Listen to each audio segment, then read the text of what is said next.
Hi, you're watching Reddit Confessions. It was 3:12 p.m. when she said it. You're so pathetic, Lowell. Grow up. 6 words. That's what I got instead of a cake. I had just finished cleaning the bathroom, vacuuming the stairs, and fixing a leaky pipe under the sink. All before she even got out of bed. I didn't do it to impress her. I did it because I thought, maybe if the house felt calm, she would be too. But that didn't matter. She came downstairs with mascara smudged like she had cried the night before, or maybe just hadn't removed it after wherever she was. She glanced at the pile of folded laundry like it insulted her. I stood there waiting, hoping, and she gave me those 6 words. I stared at her. I didn't say anything, just looked. That's when her expression cracked, like she realized she'd gone too far. She took a shaky breath and added, softer, I didn't mean it like that. I love you. But it was too late. I'd already felt it in my chest. The sting of being nothing more than a background character in my own birthday. I hadn't even mentioned the gift I found in the trunk of her car that morning. Or the receipt tucked inside a jacket I washed for her. The one for 2 drinks, 1 hotel room, and 0 explanations. I was going to wait. I was going to give her the chance to come clean. To say, there's something I need to tell you. But instead I got grow up. That was my gift. The rest of the day? It spiraled. Fast. From a phone that kept vibrating when she thought I wasn't looking, to the strange message I got from a number I didn't recognize. It read, does she still lie about her birthday plans? Or just to me? I stared at that text so long, my fingers went numb. And that's when I knew. This wasn't about words anymore. This was about truth. And I was finally ready to face it. I stood in the hallway, phone in hand, staring at the message like it might rewrite itself. Does she still lie about her birthday plans? Or just to me? It was unsigned, no name. Just that quiet little bomb dropped into my Saturday like it didn't matter. But it did. It mattered more than anything I'd heard from Quinn in months. That one line had more honesty in it than our last 3 date nights combined. I didn't respond. My fingers hovered over the screen, but my mind was somewhere else. Replaying her words from earlier, how she snapped at me like I was some desperate idiot who dared to ask for affection on his own birthday. Quinn was in the bathroom when I read the message.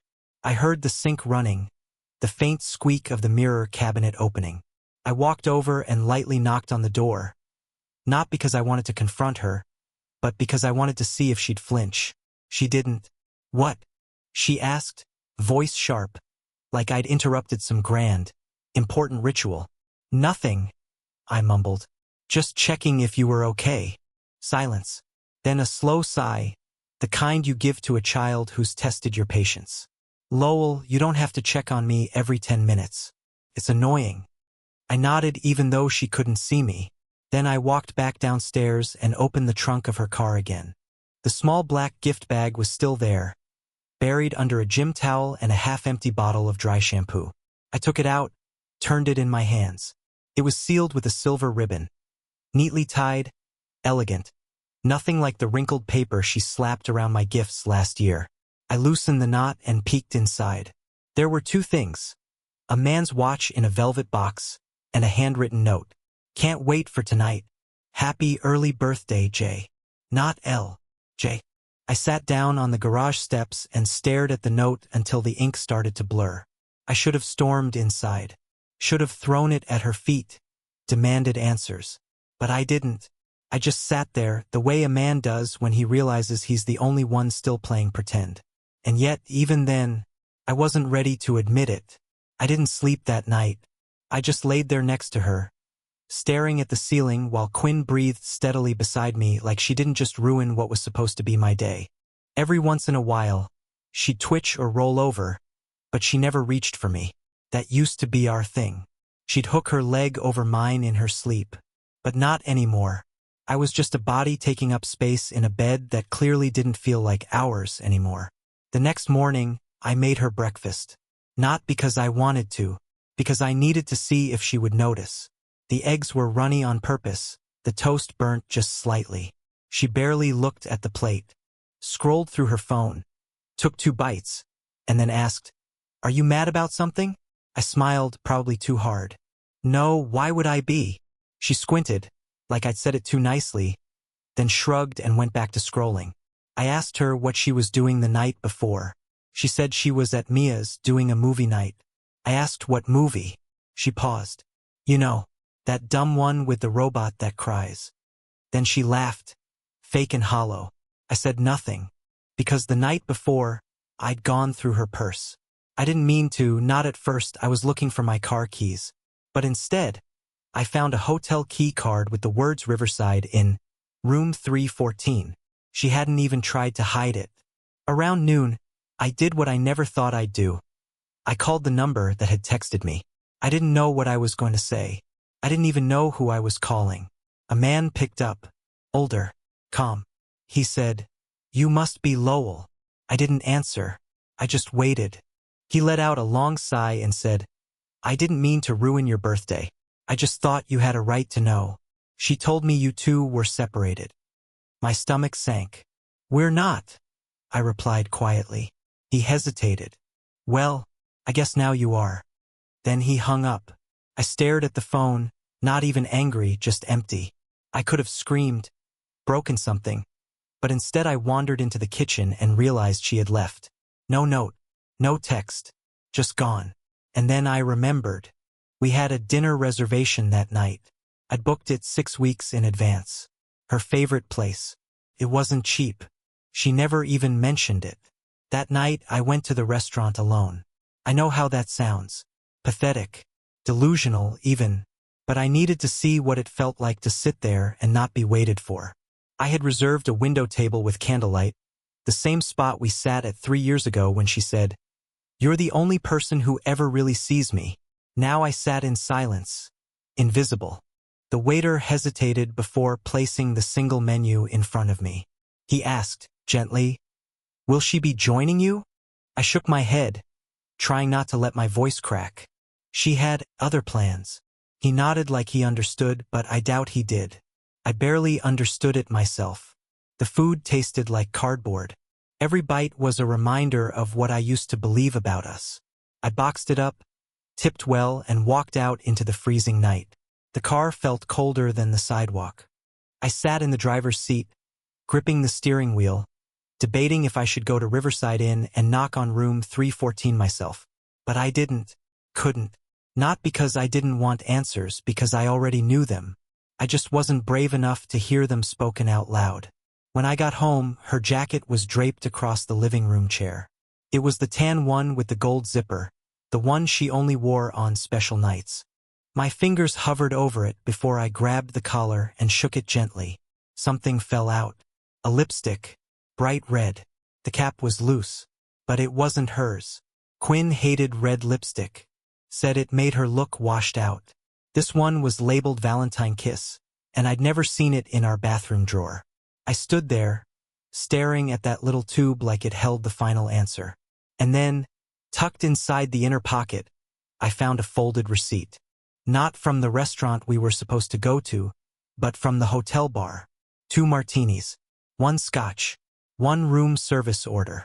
Timestamp, 7:38 p.m.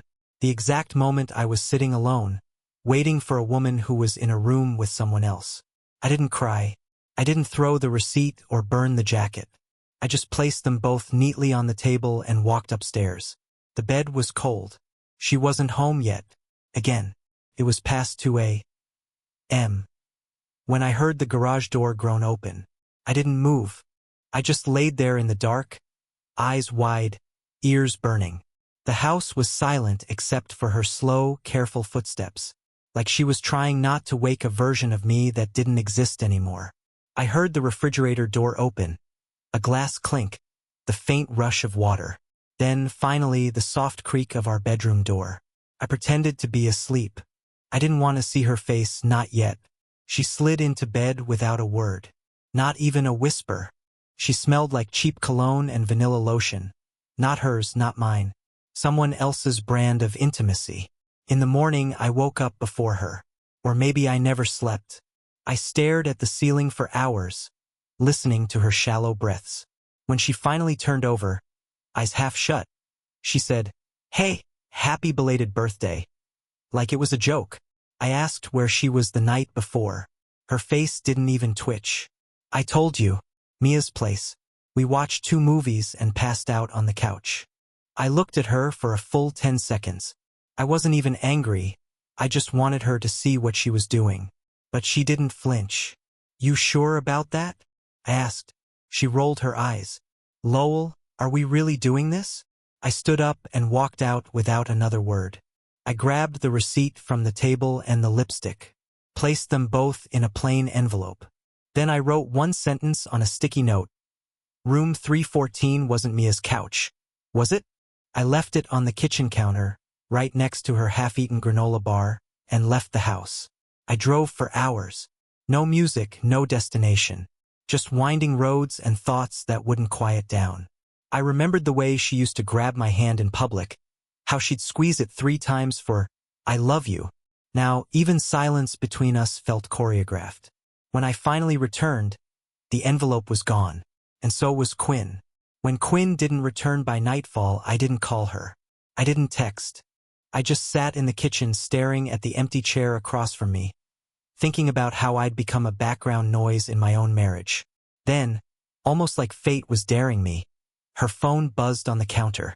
She must have left it behind in the rush, or maybe she wanted me to see it. I stared at the screen. No passcode, just an open door. 1 missed call. Unknown number. 1 new voicemail. I knew it was wrong. I knew pressing play would change everything. But I did it anyway. Her voice came first, cheerful, breathless. Hey, it's me. I'm almost there. Got rid of the Boy Scout for the day. You better not be wearing that awful cologne again.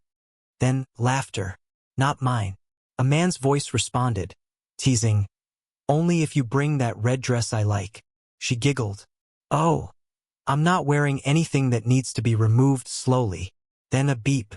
End of message. I felt like the world shifted under my feet. It wasn't the words that hurt the most. It was how casual they were. Like I was a side plot in her real story. I put the phone down gently, almost politely, like I didn't want to wake a sleeping bomb. I didn't cry. I didn't scream. I just stood there in a kitchen full of lies and realized how little I knew the woman I'd built my life around. That night, I packed a single duffel bag and left the house. I didn't even take my toothbrush. Just my passport, a hoodie, and the notebook where I once wrote down every anniversary, every weekend getaway idea, every dumb quote she ever said that made me smile. It was dead weight now. I checked into a cheap roadside motel and turned my phone off for the first time in years. I sat on the bed and stared at the blank TV screen for what felt like hours. Then came the knock on the door. Soft, familiar. I didn't move. Another knock, and a voice I would have recognized anywhere. Lowell, please open up. She found me, but this time, I wasn't sure she'd find the same man on the other side of the door. I didn't open the door right away. I just sat there, listening to Quinn's voice soften with each knock. Please, she whispered. Just let me explain. I could hear her shifting from irritation to desperation in real time. At one point, she even tried to joke. Something about how dramatic I always get when I'm emotional. That was the old Quinn. The one who used sarcasm like a scalpel. But I didn't move. I waited until her voice cracked. Until she said my name like she remembered what it used to mean. I opened the door slowly. Her makeup was smudged. Her hair pulled into a lopsided bun like she hadn't slept. She looked surprised to see my face so calm. Like she expected fireworks, maybe even a breakdown. But I had nothing left to burn. Why are you here? I asked. She blinked. Because I care about you.